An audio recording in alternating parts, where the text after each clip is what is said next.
Kung sa preparation namin sa punlaan, parang nakikita ko na parang matagal siyang bumulas. Opo.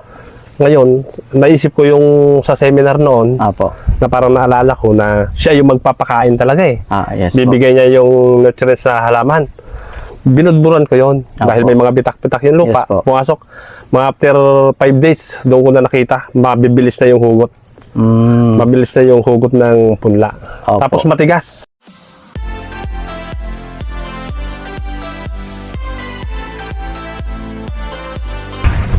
Isang magandang araw na naman po mga kasaka. Ngayon po ay nandito tayo sa Barangay Kaguray, dito po sa bayan ng Magsaysay. At nandito naman tayo ngayon sa probinsya ng Occidental Mindoro.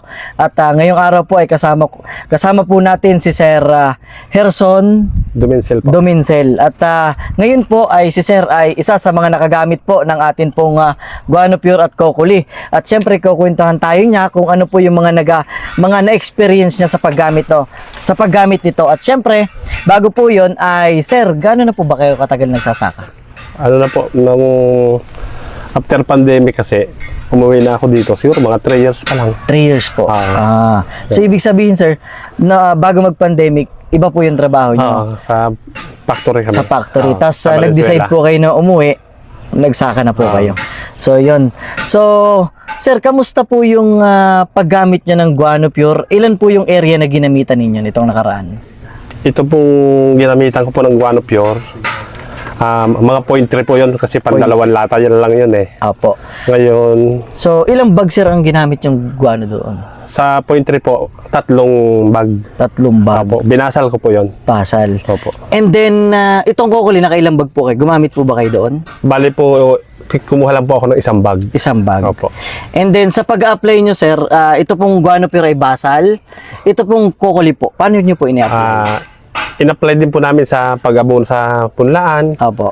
Tapos, ina-alternate namin din sa sa pag-i-spray. Opo. Ginamit namin sa spray. Ginawa ginamit namin nyo rin parang pinaka-pulyar. Foliar. Opo. At, ayun, Sir, kamusta naman yung resulta dun sa inyong sibuyas? Kung may nakita po ba kayong pagbabago or masasabi nyo po ba na naging effective po yung pag-apply nyo nito? Opo, okay naman. Kasi lalo itong Guano Pure, ito nung sa preparation namin sa punlaan, parang nakikita ko na parang matagal siyang bumulas. Opo. Ngayon, naisip ko yung sa seminar noon, Opo. na parang naalala ko na siya yung magpapakain talaga eh. Yes po. Bibigay niya yung nutrients sa halaman.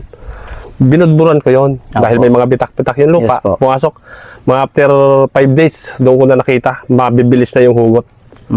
Mabilis na yung hugot ng punla.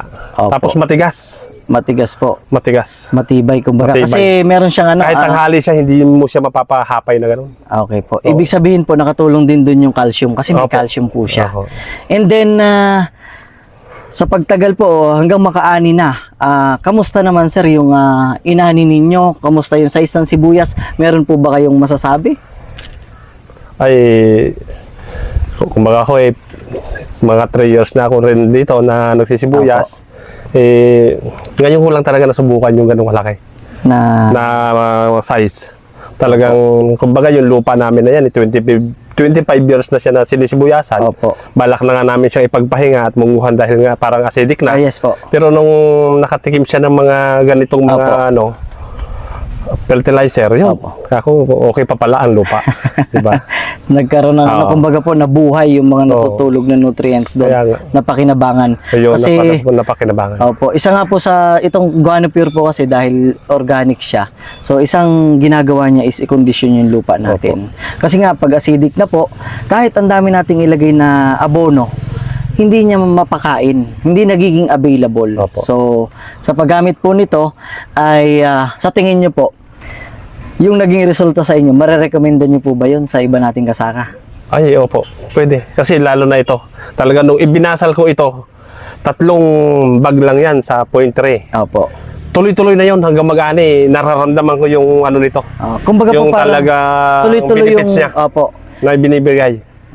Saka nakatipid ako sa synthetic na abono na ginamit. Ayun po ang isang maganda.